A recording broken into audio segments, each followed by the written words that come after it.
Welcome to Nasdaq Trade Talks, where we meet with the top thought leaders and strategists in emerging technologies, digital assets, the regulatory landscape, and capital markets. I'm your host, Jill Malandrino, and joining me this afternoon, we have Chuck Fuller. He's portfolio manager at Nasdaq Dorsey Wright, Mark Marex, senior director of index research and development at Nasdaq Global Indexes, and Ryan McCormack, factor and core equity strategist at Invesco. We're here to discuss asset class rankings and trends, and if there will be a broadening out of earnings performance. Gentlemen, it's great to see you as always. Welcome back to Trade Talks as we put the band together here.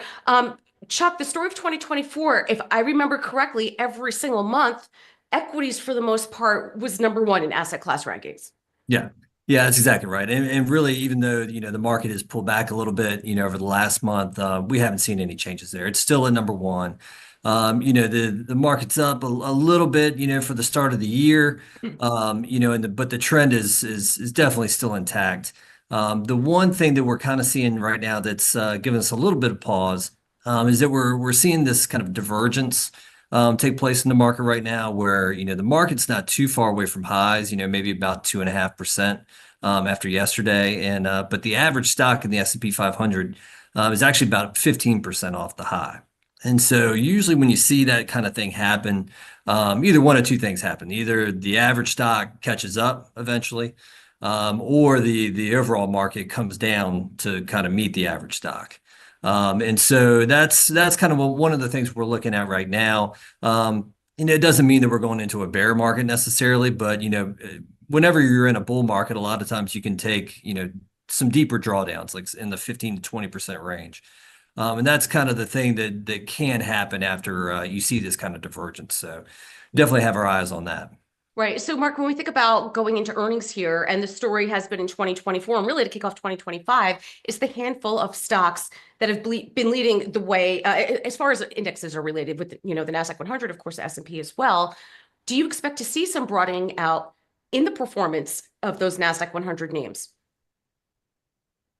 Yeah, Jill, I mean, it's something we've been kind of hearing about and waiting to see happen. I would say throughout most of last year, right? And the Mag 7 just keep crushing it. No matter how you frame it.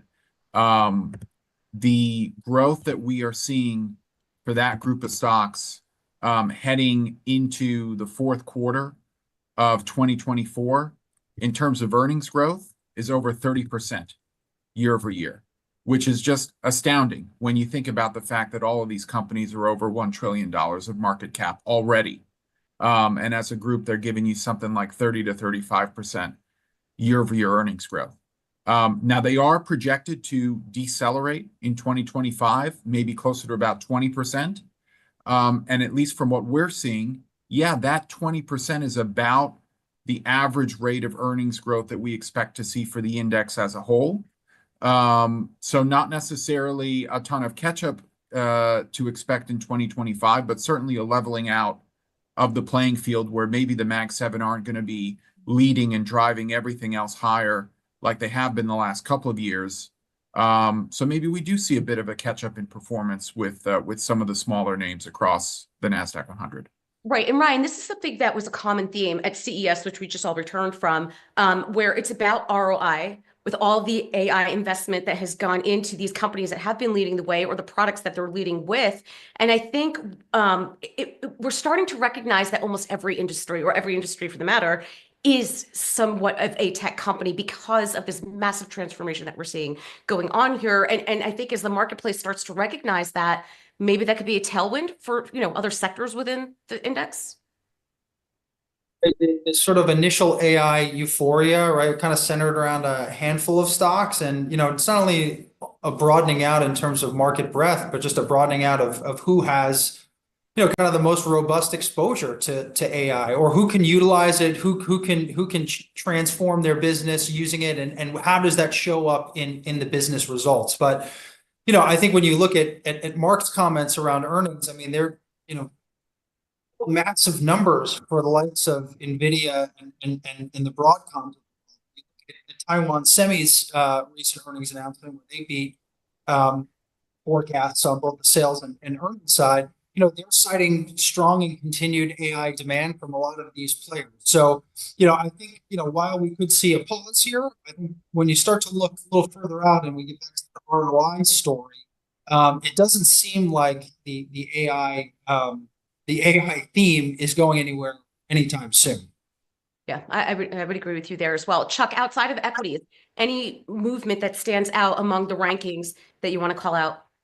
Yeah, I mean, I think the biggest thing is that we've actually seen a new asset class move to number two in our rankings. The international equities has been there for a while, but commodities actually have really come on strong in the past, I'd say, I mean, a week and a half to 2 weeks, and have taken out international equities, and really it's not even close now. They're solidly at number two. We've seen a lot of strength out of the commodity space to start the year. They're up, 6.8% year to date already. To compare to the S&P, it's up about 1.2%. But most of the move up has really been energy related. Yep. If you look at the last 30 days, crude oil is up 14%. And other kind of energy related areas are up, either as much or in some cases like natural gas up almost double that. So energy has definitely been an interesting place to see. Part of that is due to kind of sanctions that the U.S. has put on Russia that have kind of driven up oil prices, along with some other things like OPEC not really increasing supply to help out with the demand. So we'll see if those things are sustainable over the long term, or whether this is kind of just another blip on the radar for energy like we've seen the past couple of years. But yeah, it's interesting to see. This is the first time we've seen it back up at number two in a while. So it's a notable development. Yeah, but Chuck, you could also make the argument that commodities is part of that AI derivative play, right? What have we been talking about? Supplying the demand that this type of technology requires. And you also have to think about on the metal side of the commodities equation, right? I mean, we need those kinds of components to keep up with this demand. So abstractly, commodities could be, a derivative of what we're seeing happening with AI. Mark, anything you want to call out in other sectors that stands out outside of the AI play? I mean, at least in terms of earnings growth, right? The latest estimates that we've been seeing, that we've been digging into, is that 7 of the 11 major sectors are actually expected to see earnings acceleration in 2025, meaning those year-over-year growth rates this year are going to end up higher than they were in 2024. And so parts of the economy like healthcare, which has been struggling, whether you're talking about pharma, whether you talk about the retail side with pharmacies or even biotech, been an area of pain for the last couple of years. And there's a broad expectation to see at least 20% earnings growth in healthcare in 2025. So we've got our eye on that. We've got our eye on industrials, as well as, areas like materials, utilities, financials, potentially accelerating a little bit too. Not to say that tech and infotech are not going to stay strong. They are, like I said, around 20% for the NDX next year. We're expecting to see in terms of earnings growth. It's just that some of those laggards are expected to accelerate, and maybe some of that is a combination of more favorable regulatory policy in the U.S., more favorable tax policy, getting marked to market with the election in the rearview mirror.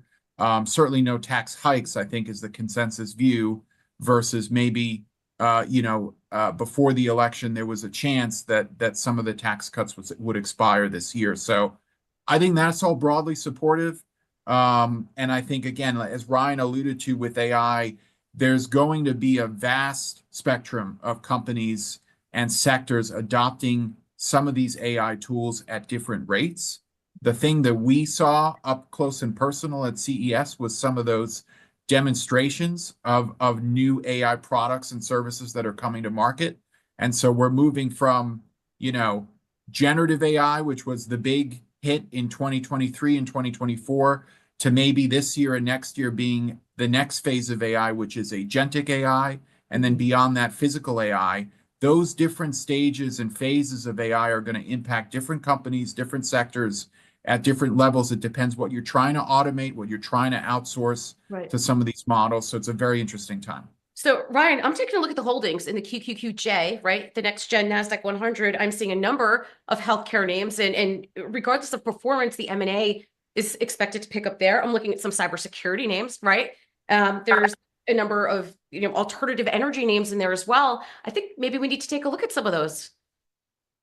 Let's go hand in hand with sort of the broadening out of the rally, and timing it has been a challenge, right? We've seen sort of fits and starts back in kind of the late couple months, November, December of 2023. We saw it at various stages in the first half of last year, sort of February through April. And, for the most part, it was rather quiet as Mag 7 took back over. But, I think on the backs of maybe a more maybe a more favorable regulatory environment, as market said, taxes likely going lower. If we do see that on the out of the round, down path, and a lot of names in there, the names like cyber, the names like healthcare that are maybe projected to see a little bit of an earnings tick up, it might be an interesting place to start looking around.